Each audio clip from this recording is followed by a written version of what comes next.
Good evening, ladies and gentlemen, and welcome to this LFC Day Tripper special. I'm Gav, your host. My voice is a little bit better than last night when I was on the Fatback 4. I've recovered. It was 5 cans, I've done it. Honey is a load of bollocks.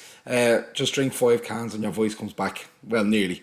We're here, and the reason we're here, and you all know it, is because Liverpool tonight have announced the signing of Fabinho from Monaco. The details of the deal is, I don't say sketchy, but it's done. He signed the deal, and I've brought 2 guests along here with me tonight, Moley and Grizz. There we are. Hey Moley, how are you? Grizz, how are you? All good, yeah? Fab, mate. Yeah? All good, Kev. All right, good stuff. Right. Did you? I said Fab, mate. Yeah, I know, yeah, we don't get any... Let's have a bit more credit than just, all right, mate, carry on. Like, I never get any of your jokes. But... Right, let's get into it.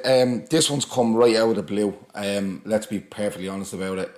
The Nabil Fekir thing has been going on for probably 2 weeks now. A lot of people have reported that after the Champions League final we are going to do an awful lot, or we're going to be quite, we're going to take a lot of forward steps in the transfer market very quickly. The rumour going around is that Klopp wanted these signings in by the first day of pre-season.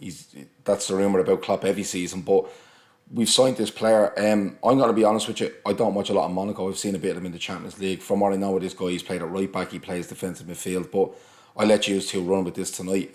Molly, I'll come to you first. Fabinho, and for me, the price that's going around seems a fucking bargain, to be perfectly honest with you. Yeah, I think the price is going around to something like £39 million and an extra $5 million in add-ons.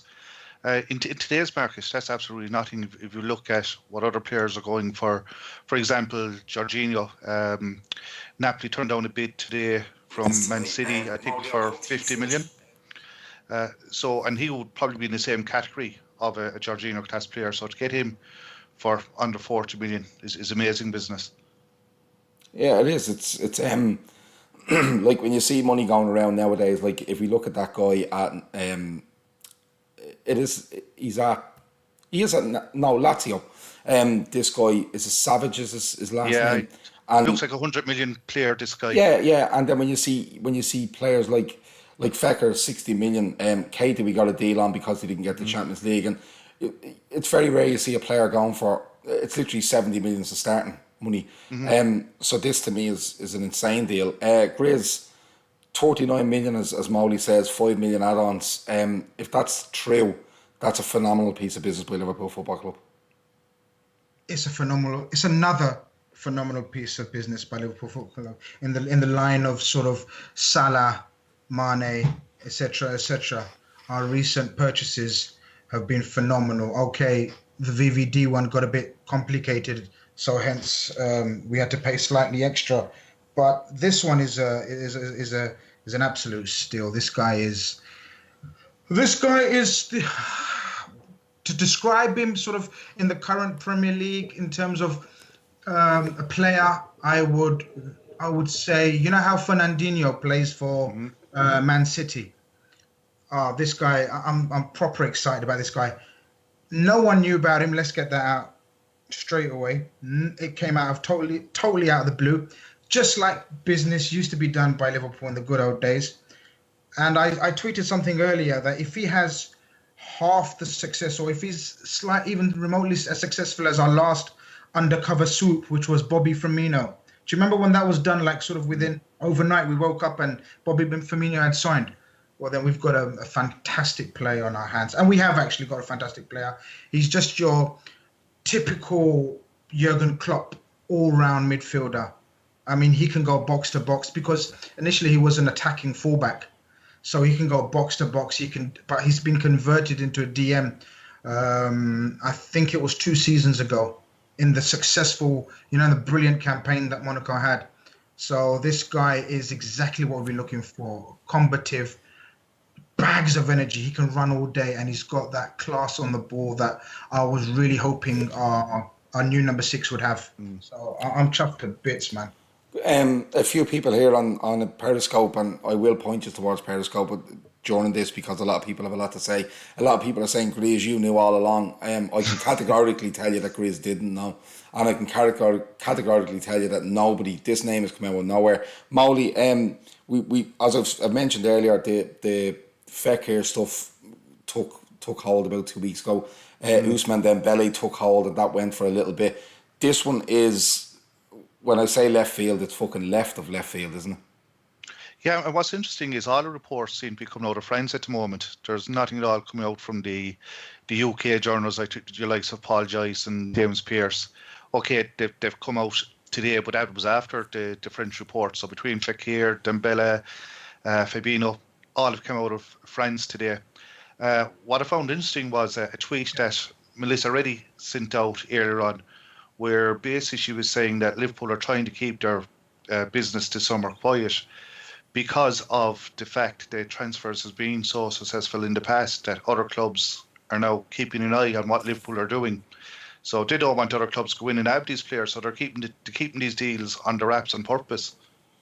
Yeah, absolutely. And you mentioned Melissa Reddy there, and look, she's as reliable source as you're going to get, in my opinion. But to me, it looks like this deal was done over. It has to be done over a certain amount of time. There's no way we've stepped in and done this quick, in my opinion. But it looks like he arrived at the club today. It went very quickly, and it was done. And then the likes of Melissa Reddy, Joyce, probably James Pearce were given the go ahead on it to put a few things out before it was announced. Grizz, you have your hand up. What have you got? What have you got for me? Well, I didn't know the name. There's absolutely no chance I'm going to try to make it. I knew the name, but Matt of a prominent member of our Fatback 4 team did know of a deal that was completed and was going to be announced straight after the World Cup, and I can testify to that. I also understand now since that this deal was actually concluded on Friday. So the Fabinho deal was actually concluded on Friday. No one had a clue about the name, but there was the deal. The actual deal was concluded on Friday. But obviously, because of the Champions League final, they wanted to announce. They didn't want to announce it obviously before then. So that's the situation behind it. But I can categorically say that Matt Roberts did need to give him a shout out because you got to hold your hands up, and when someone calls something, you got to admit it. And he couldn't give me the name, but he assures me, and I trust him. He's a friend. He assures me that was the name, but. I wouldn't trust him as far as I could fucking throw him, to be very honest with you. He was sober, so I mean. And that's another lie. If you said he was sober, the chances of that is fucking slim and none as well. That's a lie, maybe, but yeah, but no. The deal was actually completed on Friday, but obviously they've announced it to the media of the world now. But listen, amazing when deals like this happen. It's just so exciting, isn't it? I mean, we don't want transfer sagas. We hate transfer sagas where there's a sort of a different report every day, and the sort of the mood of the fans is like sort of up when suddenly one reporter will say we're interested in player X, and then another sort of a James Pearce will come out and say there's no interest, and then suddenly the mood drops and there's sort of arguments and bitching about on Twitter. But when something like this comes out of the blue and whoosh, it's amazing. I love it. I'm absolutely buzzing at the moment with this player. Yeah, I as I said, I'd have to go and watch YouTube videos on him because I'll never ever tell you that I watch European football. I don't. I watch a bit of it if it's on the telly when I'm there, but I'm not going into to scout players. Molly, one thing that Grizz said there was that he understands, or it's being reported maybe that this deal was done on Friday. And someone on the Periscope here says fair play to Monaco. If this was done on Friday, fair play to them for not leaking it. Is that a sign of what Liverpool are trying to do here? Put deals in place, basically say to the selling club, listen, we've agreed to deal with you. You say nothing until we announce it, and that's it now. That's how we're playing this game. Yeah, I think this is how it's going to go all summer. And Grizz is right. I much prefer this route. I remember last summer the whole Virgil van Dijk saga. It was keeping me up at nights, constantly refreshing Twitter. What's happening? Is he signing? Is he not? So deals being done like this is I can see being a way forward this summer. And especially because they know that other clubs are out there looking to see who we're interested in. Barcelona, they tried to get Kate off us while he was doing a medical with us. And there's other clubs that have shown interest on, like, for example, Paul Joyce leaked the Jorginho move about 2 months ago originally, and as soon as that was out there, Man City made a move for him. So I think from here on in, it's all going to be kept under wraps. A deal's going to be done, and literally within a couple of hours, it'll be released on the website.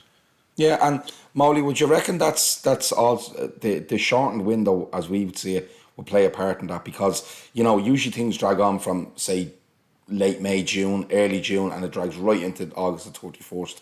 Now we're looking at officially a window opening on, is it June the 9th, and it'll end on August the 9th, because it has to be, it has to be fucking 12 weeks long. I think it's open already, isn't it? It is open, but I think it officially opens in around, I think somebody said to me the other night at the Trippers event that it's June the 9th.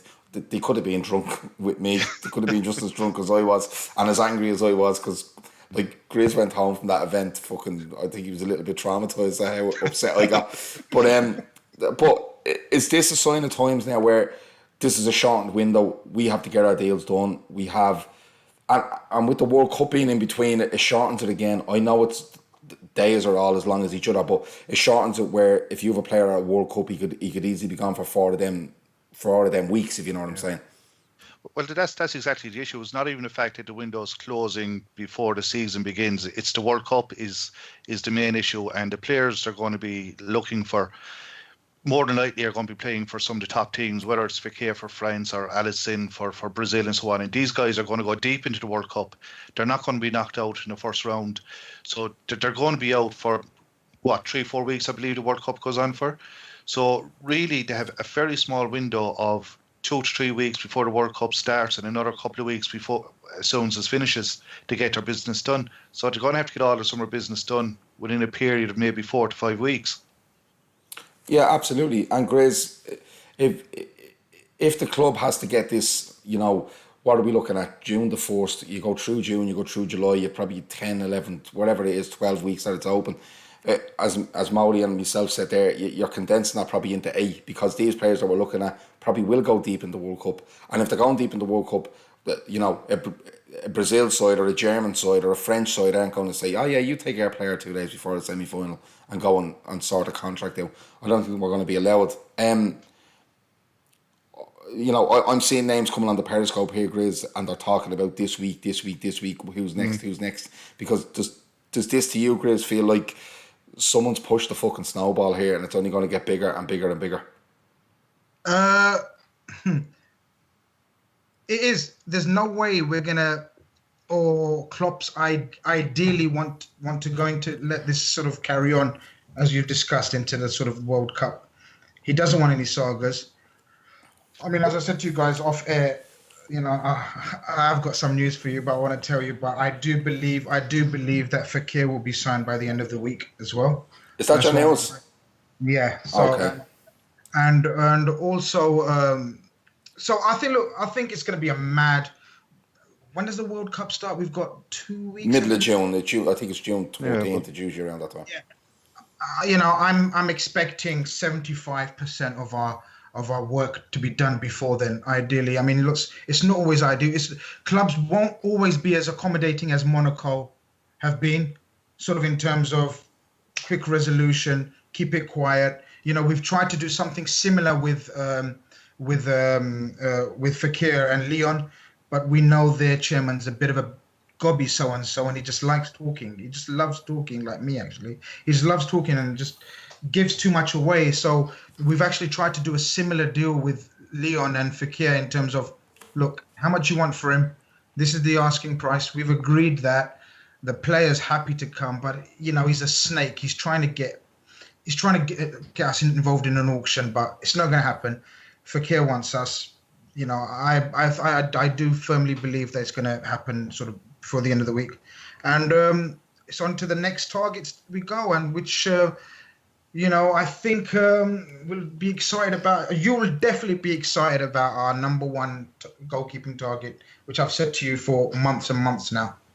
Alisson, we definitely 100% still want him as our 100% number one target. If Roma encourage us, we're willing to pay whatever they're asking for. It's just a matter of Roma willing to sort of, he's for sale. We're in there like a shot for Alisson. Yeah. We get onto a few more players in a little bit, but let's look at Fabinho. What does he bring? Moley, as I said to you, I'm not going to pretend to be an expert on this guy. All I know is that I think he started as a right back. Am I right? And he's gone into a defensive midfield like a 6. If that's the position he's going into, or he can cover both. You know, I'm not one for saying, oh, where does he fit into our 11? Who leaves the team? I'm not about that. I'm about getting as many quality players in the squad as they can and let them fight like fucking dogs to be in the 11. That's the way I am. But for you, Moley, as a player, one, what does he bring as a defensive midfielder? And two, does this definitely spell the end of Emre Can, despite all the rumour and conjecture about him? Does this spell the end now for him with this signing? Well, it's definitely curtains for Emre Can. It's interesting that we announced the Fabinho deal so fast. I reckon, maybe tomorrow, the day after, we'll be announcing Emre Can has left for Juventus. So this is a little softener to put in there first, the good news before the bad news goes out. So that's definitely in for him. The interesting thing about Fabinho is, as you said, he can play right back as well, which I think will bring up questions on Klein's future, since we have Trent and Gomez already there who've done great this season, and we've this guy who, if anything does happen to those two, can fill in a right back. It'll be interesting to see where Klein will actually fit in next season.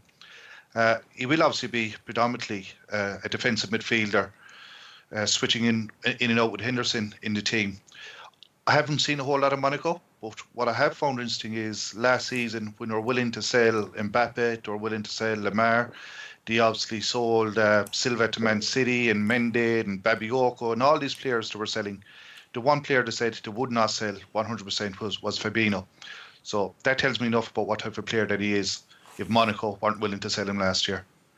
Yeah, that's a fair point. I do remember going back to that time, and like you said, I think they tried hard to hold on to Lemar, despite what people said about, oh no, they asked for too much. I think they were just trying to hold on to him. But like you said, they did sell. They had a fire sale basically at Monaco. This fellow was actually This fellow was scouted very hard and wanted a lot by Manchester United and Jose Mourinho, and he's actually come out today, which is going to endear him to the Liverpool fans even more, and said he turned them down. So for him to turn down Mourinho and Man United just shows that, it's we've talked about it before and we can talk about it again. And I believe we're going to talk about it in the coming weeks. The Klopp factor is massive. The Klopp pull is massive. These players are not only looking at sort of Liverpool as this super giant, because we are a super giant, a sleeping giant maybe, all right, but we're coming back over the hills, and this Klopp factor is massive. And if that's the case, and he's turned down United and Jose, I think that's another hit for us. Yeah, and seemingly he shares an agent with Jose. They both have the same agent. Yeah, and you see, this is where this came from today, Molly, because I've seen a couple of United accounts saying that I don't know if this broke earlier, but I've only seen it the last hour. Now, I haven't said that I was drinking cans to try cure a fucking sore throat, but and I'd recommend it to anyone, and drink responsibly and all that. But the thing for me was, I seen a couple of United accounts when this came out, or kind of got murmured about a couple of hours ago, saying no, he shares an agent with Jose Mourinho. United wouldn't let this happen because apparently Mourinho was in for him and was interested. But Molly, forget the blow. Forget the blow that it may strike on United because we've got ahead of them and we've done this deal. It's just another quality player into a squad that's crying out, in my opinion, for 3 to 4 more quality players. Would you agree with that? Fully agree. I remember speaking to Damo Flood a couple of years ago, who's also a member of the Trippers, and his whole transfer policy always was sign top quality players and let the players who are not as good as them take place on the bench. Don't be buying squad fillers like we used to in the past, which are like the Lamberts and the Barinis and so on. Sign the top quality guys, and if that means Henderson drops to the bench, so be it. So I'm delighted to see that finally, in the last couple of years, we seem to be taking that route of going for top quality, big money, and just proven players. Yeah, because and Grizz, we all know that the Henderson thing, twos and fro's, let's be honest about it. Usually it's either him or Emre Can. You're not allowed to like both, you have to like one. like even within the Trippers group, you'll find lads that love Henderson, some that love Emre Can. But in fairness to the lads, they will put the pros and cons forwards. They won't just write one off for the sake of it. But you will find a lot of people online will say, "Oh no, well if Can's playing, Henderson can't," and stuff like that. And you're going to get a lot of debate tonight now. They're saying, "Oh, he's taking Henderson's place." Yeah. Would you agree? Would you agree that he's not taking Henderson's place? That he's going into a squad where we need two quality players that can play as a six. If we want to challenge for the league and European Cup, because it was a great run in the Champions League, but we need to be able to compete on two levels. On both of those levels, should I say, we should be able to compete on both of them, and this is a signing that puts us that little step forward in that pursuit. Absolutely. Look, how many times have we discussed about our squad depth and in terms of options, and what I hate to say, or one of the things that sort of killed us coming up to the end of the end of the campaign, including the Champions League was our strength in depth. When we look at the bench, sort of the likes of Ings and Solanke, when Madrid are bringing on Asensio and I don't think Asensio came out, but he was on the subs bench, and Gareth Bale done the damage. So this talk of whose place is he gonna take? As Moley said, look, get good players into your football club, and then let them fight between themselves who's gonna get a starting place. And look, Jurgen Klopp's a great manager for a reason, and we pay him good money for a reason. So let him decide, who's gonna play in what game, and who's gonna play in what position. Let's just, as fans, in my opinion, we should just aspire to have as many good players as we can possibly have, and never start thinking about, so if X comes, does that mean Henderson is going to be out of the team? Or sod all that. I'm got time for idle chat like that. I just want the best players in my club, as many as good players as we can. And the recruitment team is working hard to get good players in. We need, look, realistically, I think we worked with about 15 players this season, 14, 15 players. And that's why they're knackered. And especially in the way Klopp plays, he wants a squad of 19, 20 players that are as near enough as good as each other. And that's when we will see the real Jurgen Klopp Liverpool, I believe. Just to let you know, there's loads of names being thrown at us here on Periscope, right? And Grizz has about 4 litres of that tap water that he pours into a posh bottle and then pretends it's posh. It's literally Del Boy when he fucking put a hose in an allotment. It's ridiculous. Molly's fucking nice and comfortable there, so we will get to these names, I promise you. Phil is online, and Phil says, "You know what? I'd love if this was a regular thing." I'm going to let you know now that I'm not going to have them. But Moley and Grizz are going to be here over the summer, and they're going to fill you in on all transfer dealings over the summer, and they're going to have these sort of discussions with me, with other hosts and stuff like that. The way we're going, we might only be in a job for about 3 weeks, boys. Yeah, I know, but you haven't got the stamina for that in more than 3 weeks, so I wouldn't worry about it. But no, Moley and Grizz will be here, because as over the summer we're gonna, the Fatback Four might alternate to one every 2 weeks. The Tuesday Club might stay weekly. The Tactics Board might look at the World Cup. We're gonna fill your summer up, but definitely we're gonna fill it with the likes of Moley, Grizz, and other people to come in and do shows like this as well. Just to let you know. And the names you're being thrown at me, I'm not ignoring you. I really haven't. We will be back to them in a couple of minutes. Just lads on. Before I get to these names, I suppose, Fabinho, and I've said this before, and I said it at the start of the pod, but Moley, for you as a signing to do it the way we've done it, and to obviously identify this player and keep it as hush-hush, because I've heard players like Decore off Watford, I've heard Ndidi off Leicester, I've heard Jorginho, which I was all up for. There's been one or two more that's been floated around.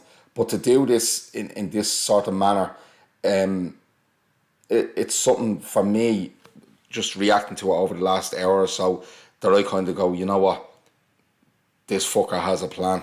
And as much as a disappointment Saturday night was, and we've gone over that, and the lads will go over it tomorrow on the Tuesday Club, this is a plan that's in place regardless of what happened on Saturday. You have to be confident in what this fella's at. It's a statement of intent Gav, is what this I'm is. sorry, Molly, and I'll add to that. You have to be trusting in what he's doing, and also the owners, because I think the owners get kind of cast aside in the good times, and absolutely fucking lashed out of it when something doesn't happen. So it's kind of a two-pronged attack I'm throwing at you there. And I presume you're speaking about Michael Edwards in this. Michael Edwards, director of FSG, whoever's been involved in this, because it's not only been Jurgen Klopp and Michael Edwards. I presume it's going to be, the transfer fucking committee, as they like to call it, as well as FSG saying, yeah, go for it, go and do it. Well, to me, it looks like they've been building up to this over the last couple of years. So even we go back to time when Rodgers was there was the whole team about who signed. Was it Rodgers signing? Was it Edwards signing? So on. And it looked to me like FSG always had Michael Edwards back. And it proved to be that case when they got rid of Rodgers. They brought in Klopp, who was happy to work with someone like Edwards. And they have the model they've always wanted now. They have a manager there who has the final say on who comes in, but who is also willing to listen and trust people like Michael Edwards, like the scouts, Barry Hunter and Dave Fallows, and trust their opinion on players and bring these players in. And so the FSG have the perfect model they've been working on probably since they took over the club. So it's going to be really, really interesting to see where to go from this over the next couple of years. Yeah, and I think to me the likes of this signing Grizz is like a steady progression in the squad, but to see that happening so quick and just that's the target, we're keeping it quiet, we're getting it done, boom. It's a steady progression in the owners and the transfer policy that we're not messing. We're in this now, and we're gonna fucking show you what we're made of. I mean, everyone, we always talk about sort of the plan of FSG and sort of where we are as a club and sort of where we're trying to target and sort of when are we going to spend this money and sort of all this talk of war chest. I think, and I personally, I'm going to talk from a personal opinion then, I always thought this summer, and everyone says, no, it's this summer. But look, honestly, this summer was sort of my target in terms of we will go out and get who Jurgen Klopp wants. We're not going to settle for third or fourth choices where we have in the past. And I think it's a sign, a speed of a transfer, I think, also shows a sign of unity in terms of the committee, in terms of the manager, in terms of FSG, everyone, on the right page, on the same page, sorry. And that's another example of why these deals will be quick. Our targets are clear. He knows exactly where he's going. For example, let me give you a bad example of sort of near the end of the Rodgers tenure where sort of we sell Suarez and then we sort of buy a Lambert who doesn't fit any sort of profile. We sold Suarez, and then what we done was we decided just to buy players. When was Bale sold from Spurs?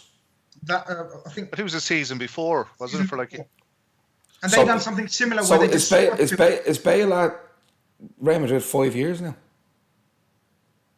I could be wrong, Gav. He must be there in a yeah, because I always got the impression that you could be right, but I always got the impression when Bale, like Spurs fucked 90 million at the wall, basically. But did they though, Gav? They did because they signed some. I'll give you Eriksen, but they signed the other players around that. A, weren't good enough, and B, didn't complement Eriksen, who was a fabulous player in my opinion. But I think Suarez comes after that, and we went. You think that's bad? Wait to see what we can fucking do. But this is all about. This is what I mean. There was no specific targets or planning. It seemed from the outside. This time round, our targets that are out there and that are not out there seem very structured in terms of where we know what kind of role they have in the team. We can already envisage the players that we've signed fitting into a Klopp team. And that's the beauty of it, I think, in my opinion. So, for example, we know that but when Fabinho sort of plays, we know where he's going to play. We can imagine him sort of playing in that Hendo role. We know Naby Keita. We can see him alongside Ox. We can envisage it. And I think that's a quite clear round of applause for this new, it's not a new committee, but this working as one. And Klopp's alluded to it. How many times has Klopp said, like, look, I wasn't even aware of this player until, Mr. Edwards showed me, and proved to me that this is what we need. And I believe him. It's a good time to be a Red. That's what I'm saying.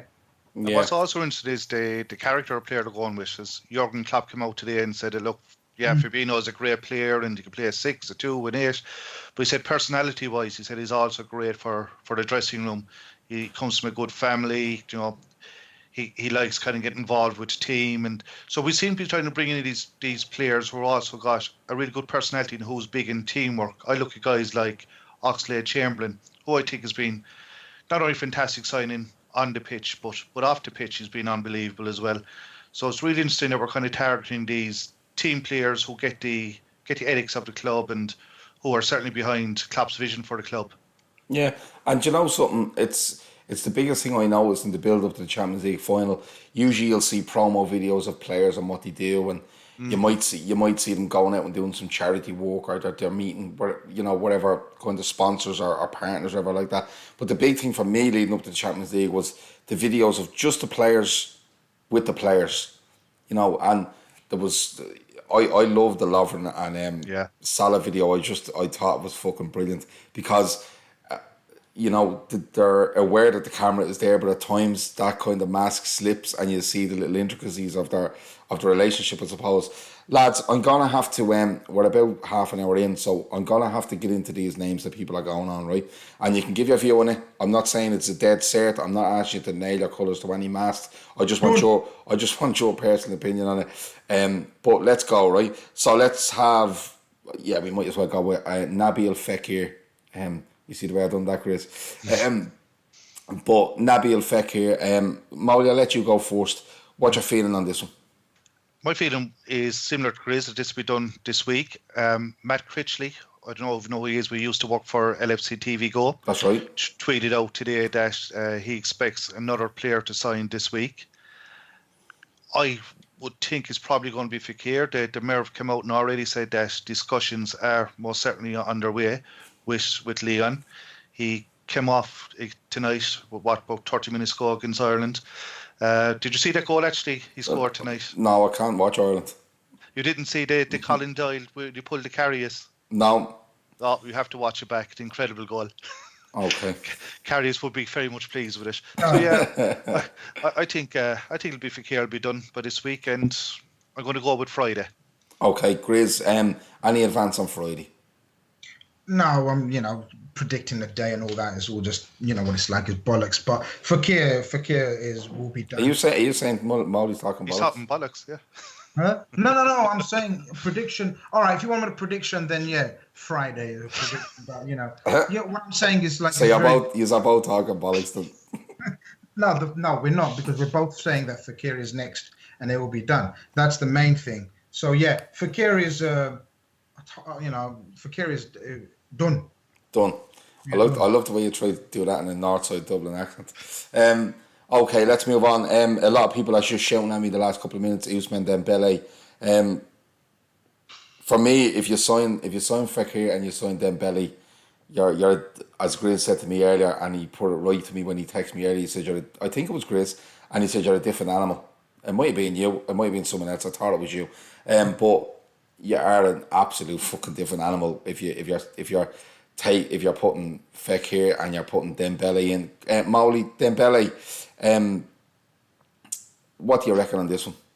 Well, look, Klopp is obviously a huge fan. You tried to sign him for Liverpool previously. He spoke to him a lot on the phone when he tried to sign him for Liverpool, and he went off to Dortmund. So, no doubt, Klopp is a huge fan. But for me, I just can't see Barcelona letting him go one season after spending, 130 million or something like that on him. I know people are talking about loan deals and a 2-year loan deal, but again, I'm unsure whether Klopp would even take on a player like that and, get him up to speed and then just hand him back to Barcelona. So, yes, it'd be a great signing. I'd love to see it happening. My God, I just don't think it will happen.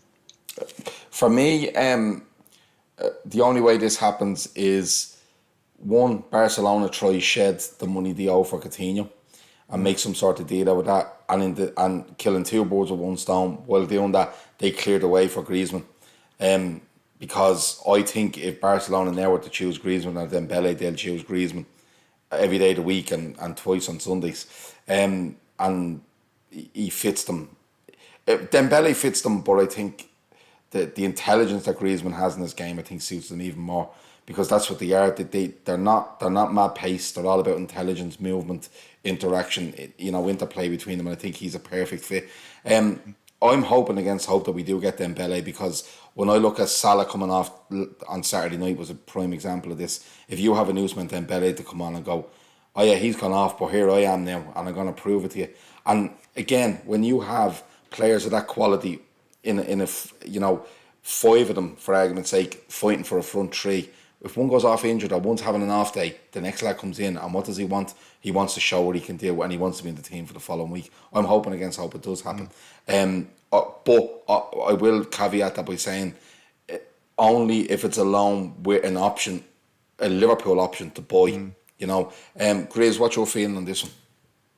You know what my feelings are about the player himself. Yeah, I love him. Can't stand him. I love this kid.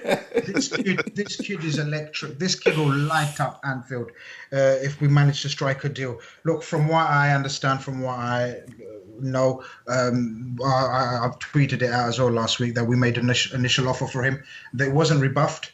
The only, and as Moley says, the only sticking point and the main sticking point is with regards to sort of an option to buy at the end of it.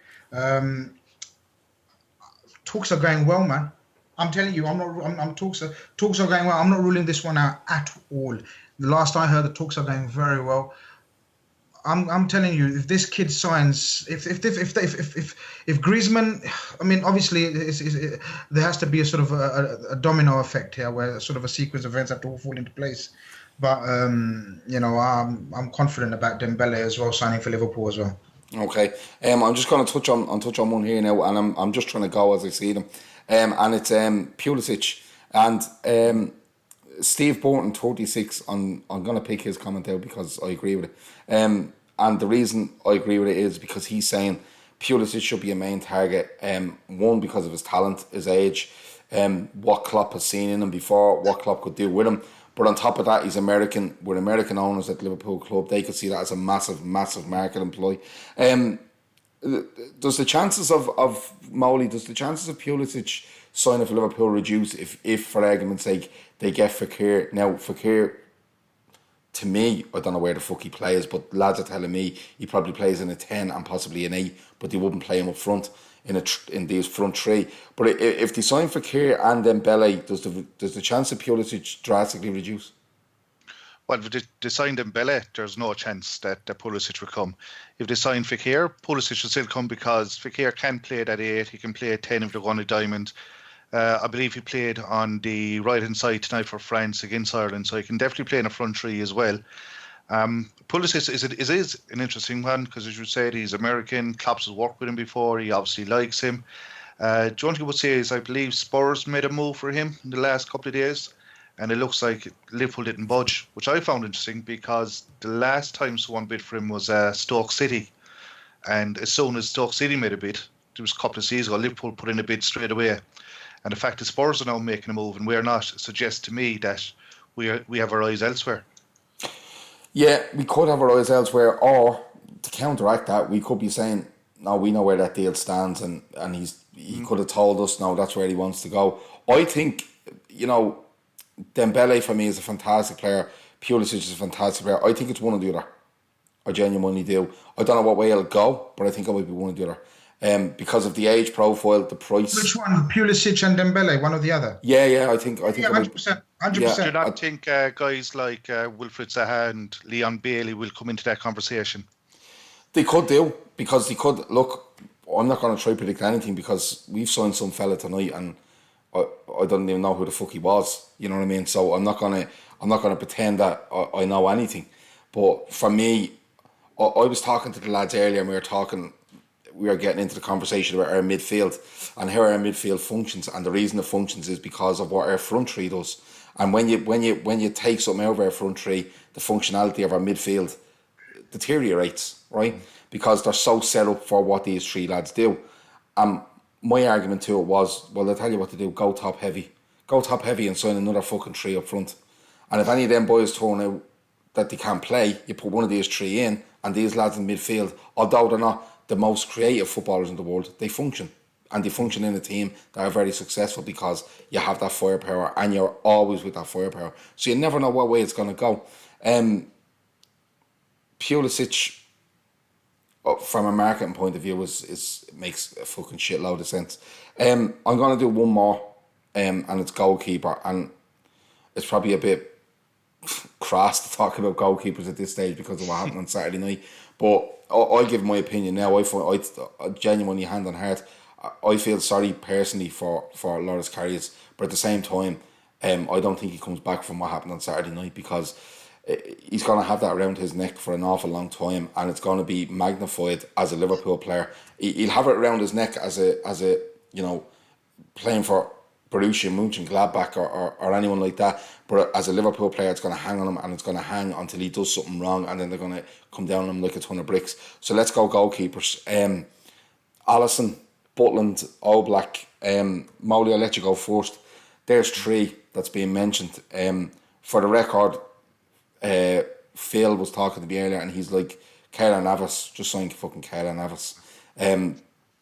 Because he reckons that if Madrid go all out for De Gea, this guy has played in teams that have been fucking hounded by Real Madrid's fans. He's played under pressure. He's played in big games under pressure. He may have a point. I'm no goalkeeping expert. I watch Liverpool. I'm not arsed with Real Madrid. But I'll give you three then. We'll stick with it. Oblak, Alisson, Butland. What's your take on them, Molly? My take is this could be mad summer for goalkeepers. I wouldn't be surprised at all to see us sign 3 goalkeepers this summer. Wow. Yeah, because we're looking at this guy Lunin, the Ukrainian goalkeeper. He's like 19 years of age. He could easily come in to replace someone like Danny Ward, who's been at the club a couple of seasons and he hasn't seen a whole lot of game time. So I can see him moving on this summer. Mignolet is obviously going, and I think Carrie's future is now in doubt, especially if we do go out there and sign the likes of an Alisson or an Oblak. Is Carrie's going to be willing to sit on the bench again? I don't think so. No. So he could quite easily go. So for me, I wouldn't be surprised to see us sign Alisson, Butland and Lunin to replace the 3 goalkeepers we already have. Do you know what that makes more sense now that I think of it than when you actually first come out with that. Genuinely it does, because Mignolet for me is gone. Ward never got a chance, and I think he's gone. And Karius for me, I think it's very, very hard for him. So you may be onto something there. Genuinely, you may be onto something there. Grizz, give you those 3 goalkeepers. And I tell you what, I did. In fairness, I didn't give Moley this one as Donnarumma. But to me, that's just an agent playing a game, in my opinion. Yeah, and his agent is Raiola, and I don't think we have the best relationship with Raiola, so I tend to look past that one. Yeah, no, I don't think we stand him. I think if he lived around the corner, we'd definitely throw rubbish in his garden. Grizz, there's 3 for you. Butland, Alisson, Oblak. Give us a read on it. Okay, basically, look, I told you in December, I know you won't remember, but I told you in December that the two keepers that we wanted, and there was a slight split. I know we've been praising the transfer committee and whatnot, but the teams, there was a split. The 2 keepers that were targeted were Butland and Alisson. Alisson, and there was rumours of all the local journals came out and said, "Oh, we're not going for Alisson," and etc. etc. Alisson is still a number 1 target. Alisson is still a number 1 target from what I believe, from what I know. I also believe there's a deal in place for Butland if we choose to go ahead with it. So there's from what I'm giving my opinion now. My opinion is there's a deal for Butland if we so to choose to go ahead with it. I really think we are trying not to go ahead with it. We are trying our best to get Alisson. Hopefully, Roma's the situation with their financial fair play will kick in as well. But they are obviously, since the Salah bumming, they're trying to put up a firm resistance this time. But the way I look at it is, let's say we gave them 60, 70 million for Alisson. That would mean we've bought Salah and Alisson for a combined fee of about 100 million. Now, you'd ask any sane person right now if that's a fair price. Imagine someone told you, look, you can have Salah and Alisson for 100 million, 50 million pound each. I think it's a deal there. I think it's a bargain there. We are still targeting Alisson, but this was the news that I wanted to break live on the LFC Day Trip. This is the one. This is the one that's going to lead to you a week of no. Stay there. Don't say anything. This is the news, right? Just to prepare you. Pour some of your tap water from your bottle into your glass there. Yeah, get yourself ready because this is the news, right? Yeah. This is the news. When you tell this, right? Within about 24 hours, you're going to come back to me on WhatsApp and go, for fuck's sake, like this is ridiculous. What's going on now? They won't leave me alone. So I'm giving you the chance to back out now. We are targeting a world-class keeper. Alisson is our first target, but today we made an inquiry for Oblak of Atletico Madrid. We made an official inquiry about Oblak. I don't know how it's gone since then or whatever, blah, blah, if it's been rebuffed yet, but it just shows the intent. I'm just trying to portray the intent that sort of our club is showing now. We're shopping at the higher levels of player, at the top tier. We're no longer sort of looking at our third, fourth choices or bargains. Credit to FSG, as we said, look, everything is in place now. Champions League spot, sort of Champions League final, where everything is in place now to sort of target these type of players. And I can 100% confirm we made an inquiry for Jan Oblak. Okay, so I want to ask you a question before I give you my view on this, right? And the question is, has Jan Oblak signed a deal or a new deal at Atletico Madrid which puts his buyout clause beyond £87 million? I don't know. Okay. Molly, do you know? The fact that we made an inquiry would suggest to me, I don't know, but the fact that we made an inquiry would suggest to me we don't give a shit. I don't believe he has. I believe it was reported that he was about to sign the new contract, but they never actually got around to putting pen to paper yet. So I don't believe he signed a new contract yet. It was interesting that Dave Maddock of the Mirror has come out tonight and said that Oblak is actually our number one choice. But I have a little theory in this. I have a funny feeling we're trying to flush out Roma with Alisson, put out a red herring there to try to get that fee put down because they're under some FFP constraints. So they do need to sell this summer. So we could be like we did last summer when we went out and said we were going to sign this Gelson Fernandez guy from FC Porto for 50 million. It was to flush out the Salah deal. So it would not come as a surprise to me if this Oblak was to flush out the Alisson deal. Okay. Right. This is what I think. And there's a guy there, Aruch23, ARUCH23, and he says, pay whatever for Oblak. I'm 100% in that boat.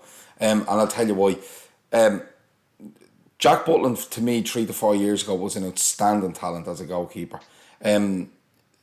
Confident, decisive, good shot stopper, commanded his box, and then he done, I think it was an ACL he done, and then soon after he done a severe hand injury. And to me now, he looks like he doesn't back himself. He looks hesitant. He looks afraid of confrontation with players, in the physical sense. So I wouldn't be going near him. Alisson, I don't think you can judge him on the games against Liverpool because we just fucking took them apart, and he'd no sort of protection whatsoever. Now I joked at the time to the lads that he's fucking brutal, lads. I get a better keeper in the Phoenix Park for fuck's sake, but that was clearly a joke. But my point on this is if Liverpool mean business and Alisson is 60 million or 65 million, and this guy is another 20 million on top, I pay the 20 million on top. I genuinely do. Definitely be worth it. He's most, like if we ended up with Oblak, I ain't going to be complaining. No, he's a top-class goalkeeper. I think we do, but do you know something? He's the best goalkeeper in the world. No, he's not. He's the best keeper. I should have charged my laptop. I'm in the cab, sorry. Yeah, no worries. To me, he's not the best goalkeeper in the world. I think David De Gea is the best goalkeeper in the world. Fair enough. Because to me, he saves more points for his team than anyone else around. He's a freak of fucking nature, and he kills me. Week in, week out, he absolutely kills me. But sorry, lads. Razor from the LFC Day Trippers has done a mock-up of Fabinho sitting there with my face. Okay, you can post that online to try deflect from the fact that they're going to abuse you for a good week. But Moley's thrown me a little bit here because he says, I think we signed 3 keepers. I did see that link earlier. I think the guy, is he Latvian?